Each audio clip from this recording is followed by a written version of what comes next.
Yesterday, we left things off right in the middle of this well-known story of Jesus known as the parable of the Good Samaritan. Two men had ignored the needs of the man dying in the ditch and had passed right on by. Now comes the third. Unlike the first two, he had much less in common with the man who was dying there. He had far less reason to help him out. We're told that he was a Samaritan.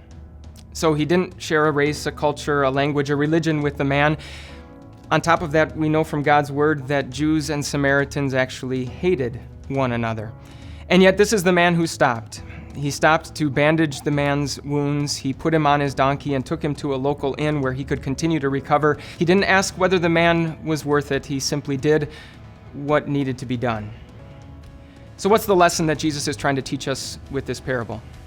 Well, the first thing we need to pay careful attention to is the follow-up question that Jesus asked the lawyer who had come to him in the first place.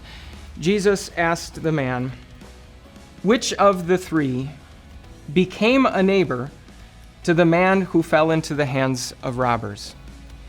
You see, this lawyer had thought that being a neighbor was something that happened to you, that if someone got close enough and shared enough space with you, then you were just obligated to help them out whether you wanted to or not.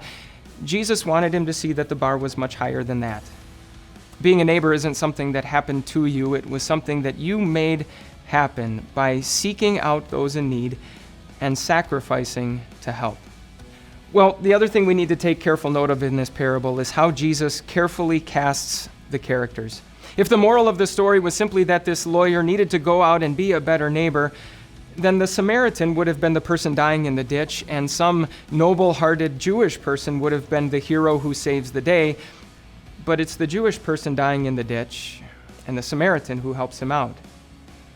So where was this lawyer supposed to see himself in that parable, and where are you and I supposed to see ourselves? Well, Jesus never just comes out and says that he is the Good Samaritan. In fact, I'm not sure he even wanted that lawyer to draw that conclusion, because I don't think the lawyer was ready to hear that quite yet. But hopefully the lawyer realized that the kind of neighborly love that God expected him to show, he couldn't. Hopefully it led him to realize that that kind of neighborly love needed to come from someone else. One thing I do know, I know where that love comes from. And just like in Jesus' parable, it's not from anywhere around here.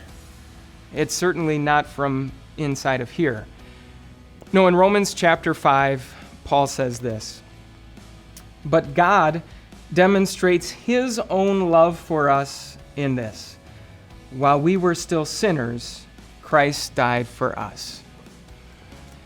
God didn't ask whether or not we were worth it.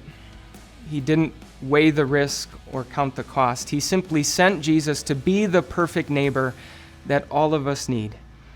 And because he did, his approval and our inheritance are not things we need to earn. Rather, they are his completely free gifts.